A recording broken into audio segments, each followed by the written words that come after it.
Into Afghanistan. It should have never been given up. It was the most embarrassing day in the history of our country. অস্বাভাবিক এক ঘটনা ঘটতে যাচ্ছে আমেরিকায়। হঠাৎ করেই বিশ্বের বিভিন্ন দেশে অবস্থান করা মার্কিন সামরিক বাহিনীর শত শত জেনারেল ও অ্যাডমিরালকে আমেরিকায় তলব করা হয়েছে।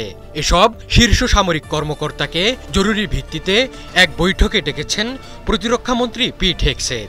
এই বৈঠককে এই মুহূর্তে খোলা চোখে দেখতে নারাজ অনেকেই।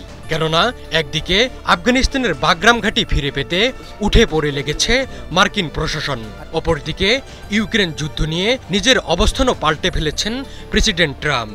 আর ভ্লাদিমির পুতিনের রাশিয়ার সঙ্গে বেড়েই চলেছে ন্যাটোর উত্তেজনা।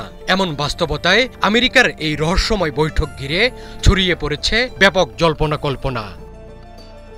বিভিন্ন আন্তর্জাতিক সংবাদ মাধ্যম জানিয়েছে, আগামী সপ্তাহে ভার্জিনিয়ার একটি মেরিন কর্পস ঘাঁটিতে বিশ্বজুড়ে দায়িত্বে থাকা শীর্ষ সামরিক কর্মকর্তাদের সঙ্গে জরুরি বৈঠকে বসবেন প্রতিরক্ষামন্ত্রী পিট হেগসেথ। কিন্তু এই বৈঠকের নির্দিষ্ট কারণ সম্পর্কে পেন্টাগন কোনো বিস্তারিত তথ্য জানায়নি। পেন্টাগনের মুখপাত্র পার্নেল শুধু জানিয়েছেন, আগামী সপ্তাহের শুরুতেই প্রতিরক্ষামন্ত্রী তার জ্যেষ্ঠ সামরিক কর্মকর্তাদের উদ্দেশ্যে বক্তব্য রাখবেন।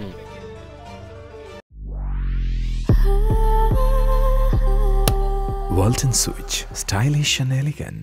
কাতার ভিত্তিক সংবাদ মাধ্যম আল জাজিরা জানিয়েছে, মার্কিন সেনাবাহিনীতে প্রায় 800 জেনারেল ও অ্যাডমিরাল আছেন। তাদের মধ্যে অনেকে হাজার হাজার সেনার দায়িত্বে আছেন, যাদের অনেকেই সংবেদনশীল বিদেশি ঘাঁটিতে কর্মরত।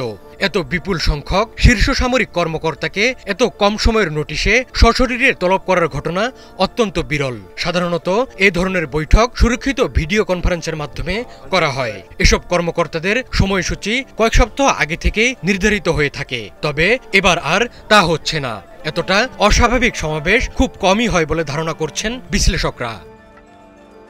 এই বৈঠকটি এমন এক সময়ে হচ্ছে যখন আমেরিকার নীতিতে বেশ কিছু পরিবর্তন লক্ষ্য করা যাচ্ছে। আফগানিস্তানের বাগরাম বিমান ঘাঁটি ফেরত পেতে তৎপরতা শুরু করেছে ওয়াশিংটন। এ নিয়ে আফগানিস্তানকে হুমকিও দিয়েছেন মার্কিন প্রেসিডেন্ট ডোনাল্ড ট্রাম্প। কাবুল ঘাঁটিটি ওয়াশিংটনের হাতে তুলে না দিলে দেশটির জন্য খারাপ কিছু ঘটতে যাচ্ছে বলে উল্লেখ করেছেন তিনি।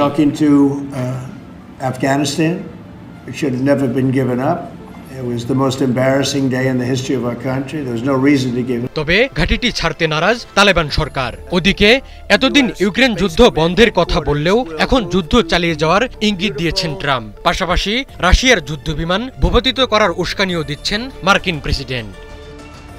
চলতি বছরের জানুয়ারিতে দ্বিতীয় মেয়াদে দায়িত্ব নেওয়ার পর থেকেই ট্রাম্প ও হেগসেথ প্রতিরক্ষা দপ্তরে ব্যাপক পরিবর্তন আনতে শুরু করেছেন। হেগসেথ সামরিক বাহিনীর মধ্যে যোদ্ধার চেতনা ফিরিয়ে আনার কথা বলছেন। হেগসেথ বহুত্ববাদ বা বৈচিত্র্য বিষয়ক উদ্যোগও বন্ধের আহ্বান জানিয়েছেন। এ কারণে এমন কর্মসূচির সঙ্গে যুক্ত কয়েকজন কর্মকর্তাকে পদ থেকে সরানো হয়েছে।